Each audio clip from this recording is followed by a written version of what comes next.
जय हिंद साथियों। मैं पारस कुमार आप सभी का बहुत बहुत स्वागत करता हूं पारस फ्री एजुकेशन में। आज इस क्लास में मैं शिक्षक भर्ती स्पेशल एग्जाम के लिए पर्यावरण अध्ययन के मोस्ट इंपोर्टेंट 20 उन सिलेक्टेड प्रश्नों को लेकर आया हूं जो कि एग्जाम में बार बार पूछे जाते हैं। इसलिए आप सभी से रिक्वेस्ट है वीडियो को कंप्लीट अवश्य देखें। तो शुरू करते हैं साथियों प्रश्न क्रमांक 1 से। खाद्य श्रृंखला की आधारभूत इकाई क्या है? प्राथमिक उपभोक्ता, उत्पादक, द्वितीयक उपभोक्ता या फिर अपघटक। साथियों यहाँ पर करेक्ट आंसर हमारा ऑप्शन बी के साथ जाएगा। साथियों जो हरे पेड़ पौधे होते हैं और घास होती है ये उत्पादक की श्रेणी में आते हैं और चाहे कोई भी खाद्य श्रृंखला हो उसका आरंभ है उत्पादक से ही होता है और उत्पादकों की जो संख्या है किसी भी खाद्य श्रृंखला में सर्वाधिक होती है। अर्थात हम कह सकते हैं जो खाद्य श्रृंखला की मूलभूत इकाई है वो उत्पादक है। करेक्ट आंसर ऑप्शन बी के साथ यहाँ पर चला जाएगा। इसके बाद प्रश्न क्रमांक 2 पर आते हैं। प्रकाश संश्लेषण क्रिया किस रंग के प्रकाश में सबसे कम होती है? ध्यान रखिएगा सबसे कम की यहाँ पर बात की गई है हरा, पीला, लाल या फिर बैंगनी। साथियों सूर्य के प्रकाश की उपस्थिति में पौधों के भोजन बनाने की जो प्रक्रिया है उसे प्रकाश संश्लेषण कहा जाता है और प्रकाश संश्लेषण सबसे अधिक होता है लाल रंग में और सबसे कम यहाँ पर होगा बैंगनी रंग में। करेक्ट आंसर यहाँ पर ऑप्शन बी के साथ जाएगा। दोनों पॉइंट याद रखना, सबसे अधिक लाल रंग में और सबसे कम बैंगनी रंग में। चलिए इसके बाद प्रश्न क्रमांक 3 पर आते हैं और आप सभी से रिक्वेस्ट है वीडियो पसंद आए वीडियो को लाइक और शेयर करें और चैनल को जरूर सब्सक्राइब करें। बालाघाट खानों में निम्नलिखित में से कौन सी धातु प्रचुर मात्रा में पाई जाती है? लोहे अयस्क, बॉक्साइट, एल्यूमिनियम या फिर मैंगनीज। साथियों मध्य प्रदेश के बालाघाट में जो भरवेली और उक्वा खाने हैं जो कि बहुत ही फेमस खाने हैं और ये दोनों भैया मैंगनीज की खदानें हैं।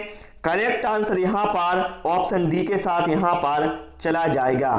यदि आपसे पूछा जाए एशिया की सबसे बड़ी मैंगनीज खदान कौन सी है तो बताइएगा भरवेली जो कि भैया बालाघाट में स्थित है। ये कई बार एग्जाम में पूछा गया क्वेश्चन है।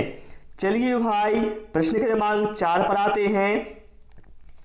पेट्रोलॉजी में किसका अध्ययन किया जाता है? खनिज, चट्टान, मिट्टी या फिर झाड़ियों। साथियों पेट्रोलॉजी में चट्टानों का अध्ययन किया जाता है। करेक्ट आंसर ऑप्शन बी के साथ जाएगा। यदि आपसे पूछा जाए पेडोलॉजी में किसका अध्ययन किया जाता है तो बताइएगा मिट्टी का अध्ययन किया जाता है। डेंड्रोलॉजी में किसका अध्ययन किया जाता है तो बताइएगा झाड़ियों का अध्ययन किया जाता है। सारे इंपॉर्टेंट पॉइंट बता रहा हूं जहां से एग्जाम में क्वेश्चन बार बार आते हैं। प्रश्न क्रमांक 5 पर आते हैं। समुद्री प्रदूषण की वजह से नष्ट हो रहे हैं। ऑप्शन है भूमध्य रेखीय वन, पतझड़ वन, कोणधारी वन या फिर मैंग्रोव वन। साथियों समुद्री प्रदूषण की वजह से जो मैंग्रोव वन है वह नष्ट हो रहे हैं। साथियों मैंग्रोव वन है यह है समुद्र तटीय क्षेत्रों में पाए जाते हैं, ठीक है, और इन्हें ज्वारीय वन भी कहा जाता है। ये सुनामी, समुद्री तूफान आदि से रक्षा करते हैं, ठीक है। चलिए भाई प्रश्न क्रमांक 6 पर आते हैं। कौन सा पठार भारत के खनिज दिल के देश के रूप में जाना जाता है? भांडेर पठार, छोटा नागपुर पठार, दक्कन पठार या फिर तिब्बती पठार। साथियों जो छोटा नागपुर का पठार है, ठीक है, जो छोटा नागपुर का पठार है यह है लोहा, बॉक्साइट, अभ्रक और कोयला जैसे खनिजों का भंडार है। इसलिए इसको साथियों भारत के खनिज दिल के देश के रूप में जाना जाता है, ठीक है। चलिए प्रश्न क्रमांक 7 पर आते हैं। समुद्री जल का औसतन खारापन कितना होता है? 2.5%, 3%, 3.5% या फिर 4%? करेक्ट आंसर यहां पर ऑप्शन सी के साथ जाएगा। 3.5% समुद्री जल का औसतन खारापन होता है। यदि आपसे पूछा जाए किस सागर का जल सर्वाधिक खारा है तो बताइएगा मृत सागर का। ठीक है, चलिए भाई प्रश्न क्रमांक 8 पर आते हैं। कहा गया है निम्नलिखित विकल्पों में से कौन सा सही ढंग से ग्रहों को उनके आकार के अवरोही क्रम को दर्शाता है। साथियों यहां पर जो ग्रह हैं इनको बताना है अवरोही क्रम में कौन दर्शा रहा है। अवरोही का मतलब होता है घटते क्रम में। तो इसके लिए साथियों आपको सभी ग्रहों के क्रमानुसार पता होना चाहिए। ठीक है, तो मैं आपको बताता हूं, आप लोग ध्यान से देखना। सबसे बड़ा ग्रह है साथियों बृहस्पति। ठीक है, उसके बाद शनि, उसके बाद यूरेनस, उसके बाद नेपच्यून, इसके बाद आएगा पृथ्वी, फिर इसके बाद शुक्र, उसके बाद मंगल और सबसे छोटा बुध है। ये साथियों घटते क्रम में मैंने 8 ग्रह को बता दिया है। ठीक है, तो यहां पर जो हमारा करेक्ट आंसर है वो ऑप्शन सी के साथ जाएगा। सबसे पहले आएगा यूरेनस, फिर पृथ्वी, फिर मंगल, फिर बुध। ठीक है, आप यहां पर मैच करके भी देख सकते हैं। करेक्ट आंसर ऑप्शन सी के साथ यहां पर चला जाएगा। चलिए भाई प्रश्न क्रमांक 9 पर आते हैं। पृथ्वी की सतह पर वह भाग जहां हवा, पानी एवं मृदा के साथ साथ जीव भी पाए जाते हैं वह क्या कहलाता है? भूमंडल, जलमंडल, जैवमंडल या फिर वायुमंडल? करेक्ट आंसर यहां पर ऑप्शन सी के साथ जाएगा। साथियों जैवमंडल में जलमंडल, वायुमंडल और स्थलमंडल ये सभी सम्मिलित होते हैं और साथियों इस मंडल में हवा, पानी, मृदा के साथ साथ जीव भी पाए जाते हैं। चलिए इसके बाद प्रश्न क्रमांक 10 पर आते हैं। बात रंध्र के क्या कार्य हैं? साथियों बात रंध्र का मतलब क्या है? स्टोमेटा। जो साथियों पौधों की पत्तियों में छोटे छोटे रंध्र होते हैं उन्हें हम बात रंध्र या स्टोमेटा कहते हैं साथियों। और इनका कार्य होता है वातावरण से कार्बन डाइऑक्साइड को लेकर ऑक्सीजन का प्रदान करना। तो हम कह सकते हैं इनका कार्य है गैसों का आदान प्रदान करना। तो यहां पर जो करेक्ट आंसर है वो ऑप्शन सी के साथ हमारा चला जाएगा। मुझे उम्मीद है आपको समझ में आ गया होगा। बहुत आसान तरीके से मैं सारे प्रश्नों को समझाते जा रहा हूं। चलिए प्रश्न क्रमांक 11 पर आते हैं। मानव निर्मित या मानव जनित आपदा का उदाहरण कौन सा है? भूकंप, सुनामी, रासायनिक आपदा या फिर भूस्खलन? साथियों यहां पर जो भूकंप है, सुनामी है और भूस्खलन है ये तीनों ही साथियों क्या हैं? प्राकृतिक आपदा है। ठीक है, लेकिन साथियों जो रासायनिक आपदा है यह एक मानव जनित या मानव निर्मित आपदा है। इसलिए यहां पर करेक्ट आंसर ऑप्शन सी के साथ चला जाएगा। पूछा जाए भूकंप की तीव्रता किससे मापी जाती है तो बताइएगा रिएक्टर स्केल से मापी जाती है और भूकंप के अध्ययन को कहा जाता है सीस्मोलॉजी। पूछा जाए सुनामी किस भाषा का शब्द है तो बताइएगा सुनामी जापानी भाषा का शब्द है और यह एक प्राकृतिक आपदा है। चलिए प्रश्न क्रमांक 12 पर आते हैं। घास के मैदानी पारिस्थितिक तंत्र में खरगोश कार्य करता है अपघटक के रूप में, प्राथमिक उपभोक्ता के रूप में, द्वितीयक उपभोक्ता के रूप में या फिर उत्पादक के रूप में? भैया मेरे जो घास के मैदान का पारिस्थितिक तंत्र होगा इसमें साथ में जो घास होगी वो क्या होगा? घास यहाँ पर उत्पादक होगा। और साथियों घास को कौन खाएगा? घास को खाएगा यहाँ पर खरगोश। तो यहाँ पर जो खरगोश है वो होगा प्राथमिक उपभोक्ता। तो यहाँ पर जो करेक्ट आंसर है वो ऑप्शन बी के साथ हमारा चला जाएगा। मैंने आपको आसान भाषा में समझा दिया है।